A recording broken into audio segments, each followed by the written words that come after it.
This is how a new employee nearly ruined our strategy section with a client, and this is how we fixed it. Hi, family. This is Gifted with Abiodu.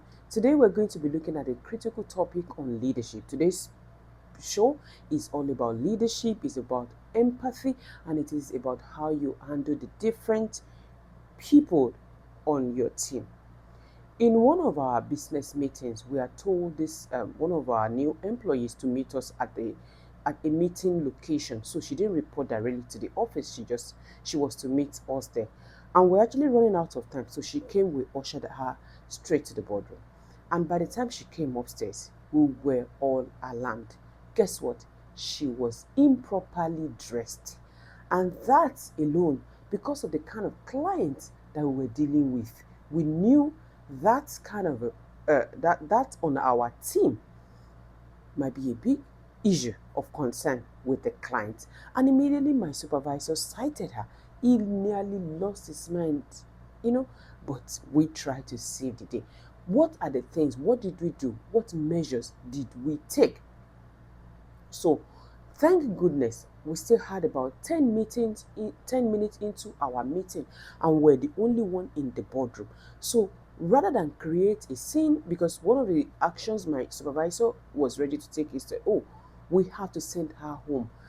We can't be represented like this. I said, oh, that's fine. That's a good approach. But hey, we need her on this team. What are we going to do? I was wearing a cream color jumpsuit, I remember, with an open back, slit back.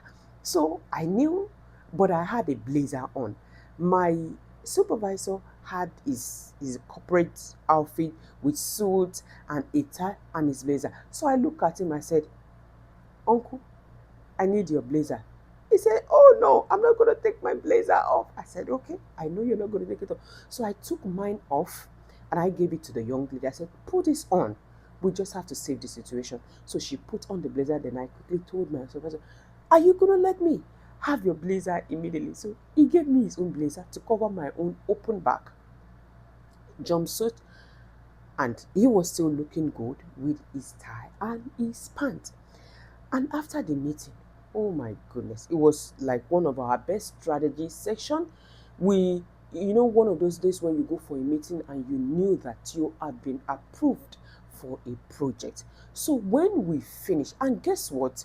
When the director of that company came in, one of the things he said to us is that you guys are the youngest team I've ever met, and you guys are the most well dressed ever. Did you guys hear that? Imagine if we had allowed one of us to ruin our chances. But here is our approach, and here is a lesson in all of this. Number one, we address the situation in a way that do not break our confidence. Instead of going rogue on her by sending her back home, rather we called her into a quiet correction. Because you see, sometimes a new employee, if they have not been properly taught the corporate culture, or they are yet to fully integrate into it, it might be a problem. So the joke is on you if you fail to retrain them, to reintegrate, to be sure that they are well assimilated. Is the girl a bad girl? No. Could we have handled the issue in a way that would have broken her? Yes, if we had sent her home.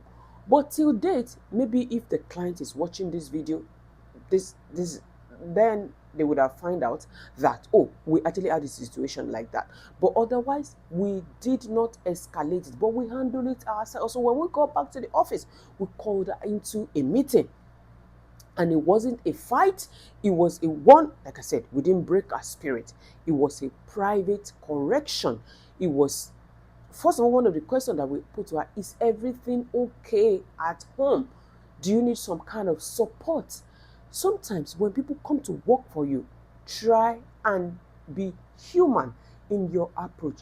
The role of empathy in business, in the workplace, amongst your team, cannot be overemphasized, so that we do not get rid of good people because they come off at us wrongly in the first place. Secondly, when you correct people, your tone matters. No matter how corporate the no matter how corporate the environment is, the way you correct them matters. The way you talk to them matters. Your tone of voice matters. And the point, which is the end result, what you are driving at, also matters. And guess what? By the time we finish talking to her, not only did I talk to her based on her not being integrated into the corporate culture yet, I also spoke to her like a big sister.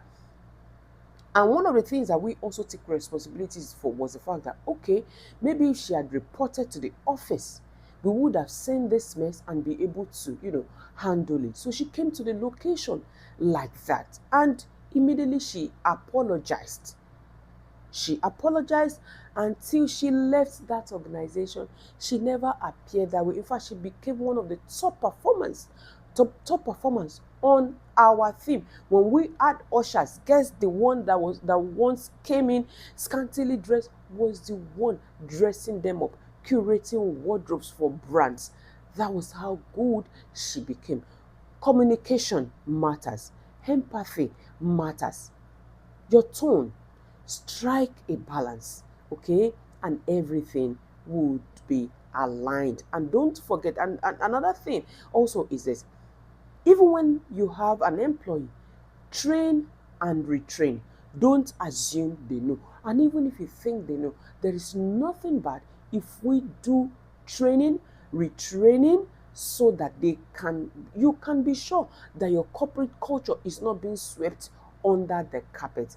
If this video blesses you, if this video landed on your screen, don't forget to give us a thumbs up. Don't forget to subscribe. We are just starting and we appreciate your time. Thank you for watching. This is Gifted with Abiodun, your world of faith-based leadership, everything in between, business, strategy, and most of all, this is your show. We'll see you guys again. Bye.